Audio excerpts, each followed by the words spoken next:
अरे माँ पापा, आप दोनों यहाँ, वो भी ऐसी अचानक, आने से पहले किसी को बताया भी नहीं। हाँ बेटा, तेरे पापा और मैं हरिद्वार गए थे, यहाँ से घर जा रहे थे तो सोचा घर जाते हुए तेरी ससुराल आ जाए, इसी बहाने हम तुझे प्रसाद भी दे देंगे और तुझसे मिल भी लेंगे। माँ ये तो आपने बहुत अच्छा किया।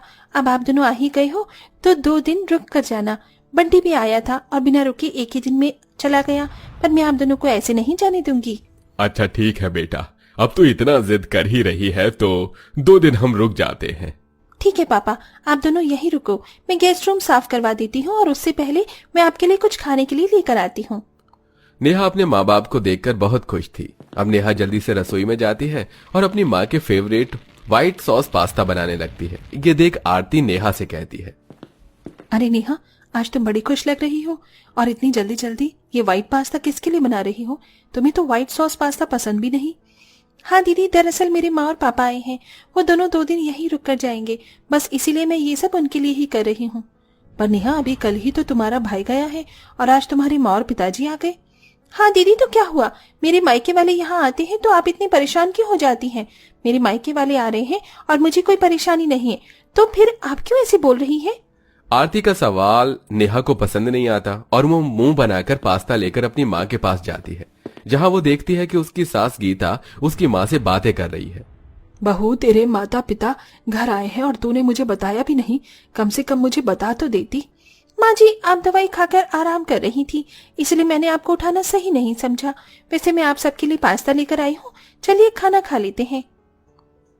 हाँ बहू, पर बहू, तेरे घर से कोई आता है तो एक बार मुझे बता दिया कर, और समधन जी खाना शुरू कीजिए। जब से नेहा के माता पिता घर आए थे तब से वो अपने माता पिता की सेवा में ही लगी रहती है। इसी तरह से 2 दिन बीत जाते हैं और उसके माता पिता चले जाते हैं। माता पिता को गए अभी 1 दिन भी नहीं होता कि अचानक से नेहा के भैया भाभी आ जाते हैं। अरे बेटा, तुम दोनों यहाँ? आज सुबह ही तो समधन और समधी जी गए थे, सब ठीक तो है? आंटी जी, माँ जी और पिताजी घर आ गए, तभी तो हम दोनों यहाँ आए हैं। जब से नेहा शादी करके अपने ससुराल आई है, वो तो अपने मायके का रास्ता ही भूल गई। हम सबको नेहा की बड़ी याद सताती है, इसलिए हम दोनों अपनी प्यारी नेहा से मिलने के लिए आ गए। ये तो बहुत अच्छा किया बेटा, जो आप दोनों यहाँ नेहा बहू से मिलने आ गए हो। अच्छा, आप दोनों बैठो, मैं बहू को बुला देती हूँ। इतना बोलकर गीता अपनी छोटी बहू को बुलाती है। अपने भैया भाभी को देख नेहा का मुंह बन जाता है। तो वहीं दूसरी ओर गीता आरती के पास जाती है और जब आरती को पता चलता है कि अब उसकी देवरानी के मायके से उसके भैया भाभी आए हैं, तो आरती अपनी सास से कहती है, माँ जी, नेहा के मायके वालों ने ये क्या लगा रखा है? बिना बताए बिना बुलाए कभी भी आ जाते हैं। पहले उसका भाई, फिर माँ बाप और अब इसके भैया भाभी। हद हो गई। बड़ी बहू, थोड़ा आराम से बोल, अगर छोटी बहू ने सुन लिया तो उसे बुरा लगेगा। माँ जी, उसे क्या बुरा लगेगा? बुरा तो मुझे लग रहा है। मेरी शादी को 2 साल हो गए और एक बार भी मेरे मायके वाले मुझसे मिलने नहीं आए, और एक इसे देखो, शादी को 2 महीने नहीं हुए कि इसके मायके वालों ने लाइन लगा दी यहाँ आने की। मुझे तो समझ नहीं आ रहा मेरी भाभी यहाँ क्यों आई है। अरे इतना ही घूमने का मन है इनका तो अपने मायके चली जाती ना। अरे नेहा, तुम्हें तो खुश होना चाहिए कि तुमसे मिलने तुम्हारे भैया भाभी आए हैं, और तुम उल्टा नाराज हो रही हो। दीदी, मेरी भाभी के आने से मुझे कोई खुशी नहीं है, उल्टा मुझे दुख हो रहा है उनके आने से। वो 1 नंबर की कामचोर है, साफ सफाई नाम की चीज तो उनके अंदर है ही नहीं। ये यहाँ मुझसे मिलने नहीं, बस मुझे परेशान करने के लिए आई हैं, और मेरे साथ साथ अब आप सबको भी परेशान होना पड़ेगा। नेहा अपनी देवरानी और सास से बात कर ही रही होती है कि तभी वहाँ नेहा की भाभी आती है और दोनों देवरानी जेठानी से कहती हैं, नेहा, मैं और तुम्हारे भैया बहुत थक गए हैं, जरा कमरे में आकर हमारे पैर दबा दो। और आरती, तुम हम दोनों के लिए ग्रीन टी बना देना, दरअसल हम दोनों डाइट पर है। हाँ क्यों नहीं, आप दोनों चलिए, मैं अभी आपको ग्रीन टी लाकर देती हूँ। नेहा, तुम्हारी भाभी आई हैं, जाओ सेवा करो उनकी। इतना बोलकर आरती ग्रीन टी बनाती है तो वहीं कमरे में जाकर नेहा अपनी भाभी के पैर दबाने लगती है। कुछ देर बाद आरती ग्रीन टी लेकर आती है, जिसे पीकर नेहा की भाभी कप को सोफे के नीचे रख देती है और कुछ देर बाद दोबारा से नेहा और आरती को आवाज लगाती है। क्या हुआ भाभी जी, आपने हमें आवाज दी रात को? बिना अपनी ननंद की नींद नहीं आ रही है क्या? अरे नहीं नहीं, ऐसा नहीं है, वो दरअसल हमें एसी में सोने की आदत थी। तो क्या नेहा, तुम अपना कमरा नहीं हमें दे सकती हो, क्योंकि इस कमरे में तो एसी खराब है। ठीक है भाभी, आप और भैया मेरे कमरे में सो जाओ, मैं और अतुल जी इस कमरे में सो जाएंगे। इस तरह नेहा की भाभी आते ही नेहा से उसका कैमरा छीन लेती हैं और अगली सुबह उठकर गंदे कपड़े बाथरूम में फेंक देती हैं और बिना नहाए धोए रसोई में जाकर अपने लिए चाय बनाती हैं और फ्रिज खुला छोड़ देती हैं। यहाँ तक कि नेहा की भाभी गैस भी सही से बंद नहीं करती। कुछ देर बाद जब आरती और नेहा रसोई में आती हैं तो वो रसोई की बुरी हालत देख के बौखला जाती हैं। हे भगवान, ये सब क्या है? इन्हें एसी में सोने की आदत है और इन्हें इतना नहीं पता कि फ्रिज से सामान लेने के बाद फ्रिज बंद करना होता है, और गैस भी सही से बंद नहीं किया। रसोई कितना गंदा कर रखा है इन्होंने। नेहा, तुम सही कहती थी, तुम्हारी भाभी के अंदर जरा भी सफाई नहीं है। दीदी, मैं आपको क्या ही बताऊं, इन्होंने मेरी नाक में दम करके रखा है। पता नहीं ये कब यहाँ से जाएंगी। मैं तो परेशान हो चुकी हूँ इनसे। अरे, लगता है तुम दोनों कोई पर्सनल बातें कर रही हो और मैंने आकर तुम्हें डिस्टर्ब कर दिया। अब जब मैंने तुम्हें डिस्टर्ब कर ही दिया है तो क्या तुम दोनों मेरे लिए आलू के पराठे बना दोगी? दरअसल आज मेरा आलू के पराठे खाने का मन है। हाँ भाभी, क्यों नहीं, अभी लेकर आते हैं। आखिर आप इस घर के मेहमान हैं, आपकी बातें सर आंखों पर। नेहा अपनी भाभी के लिए आलू का पराठा बनाकर ले जाती है। जहां आलू का पराठा देख नेहा के भैया सभी घर वालों से कहते हैं, अरे इन सब की क्या जरूरत थी? वैसे अब हमें यहाँ से चलना चाहिए। मैं 3 दिनों से यहीं पर हूँ, मेरा ऑफिस का काम छूट रहा है।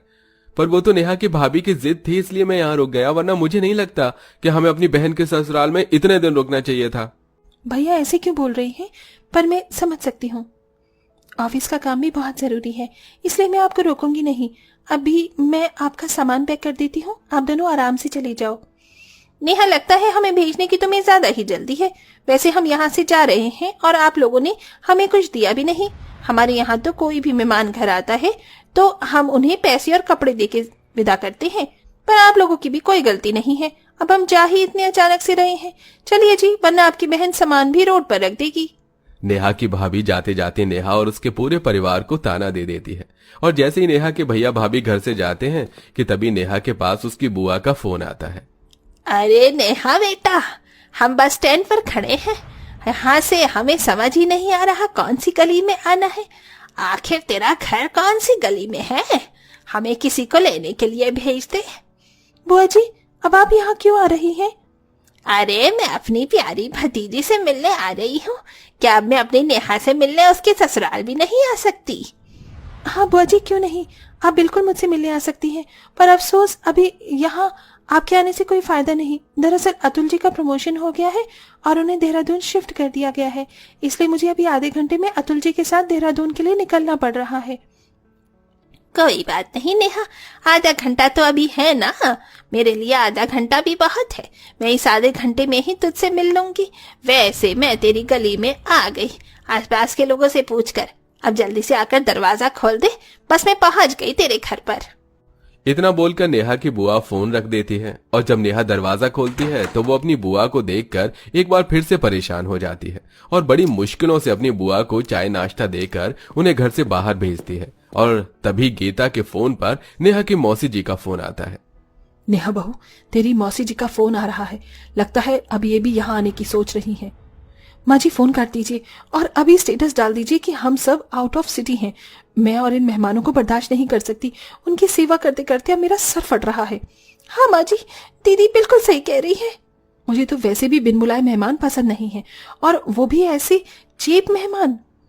नेहा के कहने पर गीता, आरती और नेहा सभी अपने व्हाट्सएप पर स्टेटस लगा लेते हैं। और अब किसी के भी फोन पर नेहा के मायके वालों का फोन आता तो वो लोग उनकी कॉल का जवाब नहीं देते। और इस तरह आरती और नेहा अपने घर आए बिन बुलाए मेहमानों से छुटकारा पाते हैं। आशा है ये कहानी आपको पसंद आई होगी। तो इस कहानी को 10 में से आप कितने नंबर देंगे, कमेंट करके जरूर बताइएगा।